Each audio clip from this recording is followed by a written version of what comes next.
Apakah kitab terjemahan itu kitab suci?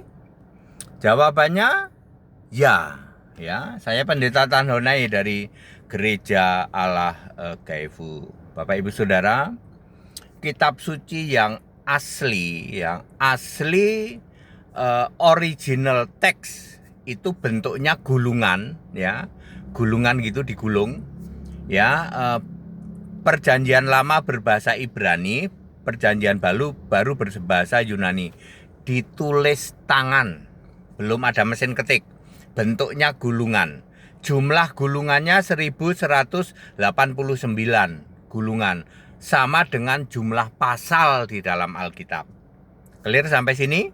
Bentuknya gulungan, yang asli adalah Ibrani dan Yunani. Lalu, pada tahun 1963,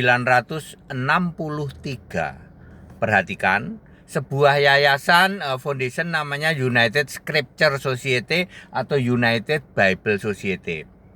Oleh Yesus, perhatikan, oleh Yesus ditunjuk para nabi dan rasul di dalam yayasan itu untuk mentranslate dari Ibrani Yunani yang ditemukan di gua-gua Laut Mati, naskah Qumran itu gua-gua Laut Mati yang 1189 gulungan itu ditranslate ke dalam bahasa Inggris, plus ada huruf merah, ada huruf hitam. Itu hanya bisa dilakukan oleh nabi dan rasul yang ditunjuk oleh Yesus.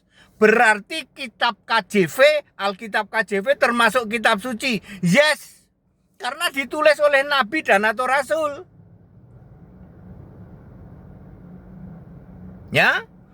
Lalu kitab suci yang bahasa Indonesia kan menginduk dari KJV. Kitab suci dong. Iya. Berbahasa Indonesia, Alkitab bahasa Indonesia juga kitab suci karena bersumber dari KJV yang ditulis oleh nabi dan rasul. Ingat Bapak Ibu Saudara, di dalam Efesus 4 ayat 11, 1 Korintus 12 ayat 28, Yesus terus, perhatikan, terus memilih nabi rasul yang sesuai kehendak Dia. Nanti suatu saat Alkitab akan dirubah menjadi Alkitab biner. Lebih cepat, diakses lebih cepat secara elektronik, dan diperlukan oleh nabi dan rasul yang ditunjuk oleh Yesus. Nanti akan tunjuk lagi, menjadi Alkitab biner yang sangat mudah sekali, seperti itu, Jadi clear Alkitab terjemahan, adalah kitab suci, Kalau Alkitab jiplaan, Pak, nabinya jiplak, Taurat syariatnya jiplak dari Taurat, kisah nabinya jiplak, mujizat nabi jiplak. Itu kira-kira kitab suci apa enggak? Cek aja ditulis oleh nabi dan rasul atau tidak. Tidak, Pak, ya gugur. KJV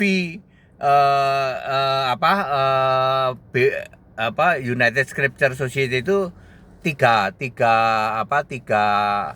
produk, King James Version, British Basic English, dan New English Translation, Jadi kalau Alkitab bahasa Indonesia itu lebih banyak mengambil dari New English Translation, makanya ada perikop. Tapi juga ngambil juga dari KJV juga, seperti itu. Dari BBE juga, seperti itu. Jadi kalau perikopnya itu ngambil dari NET. Karena produknya ada 3 itu. Dan itu disebut kitab suci, betul.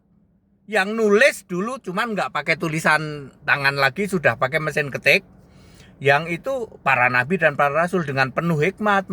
Bayangin translate dari Ibrani Yunani ke bahasa Inggris. Udah gitu ada huruf merahnya lagi. Ini bukan karya sembarangan orang, Bukan. Makanya walaupun bahasa Indonesia nggak bisa itu dipahami oleh para penghujat si otak donki, si yumtongos, bopeng, kaki pincang, mulut norak, nggak bisa paham. Walaupun bahasa Indonesia, dia baca nggak paham. Wong kitab suci kok. Kitab suci nggak bisa dipahami oleh orang-orang yang kayak begitu. Untuk bisa mengerti kitab suci, pikiran harus dibuka oleh Yesus. Ya, Lukas 24 ayat 45. Si otak donkitan nggak akan bisa ngerti kitab suci. Alkitab nggak bisa meskipun bahasa Indonesia. Nggak akan bisa. Yum tongos sama aja. Clear? Jadi Alkitab terjemahan termasuk kitab suci. Ingat ya, kita menginduk kepada KJV, NET, dan BBE. Very, very clear. That's it. Haleluya. Amin.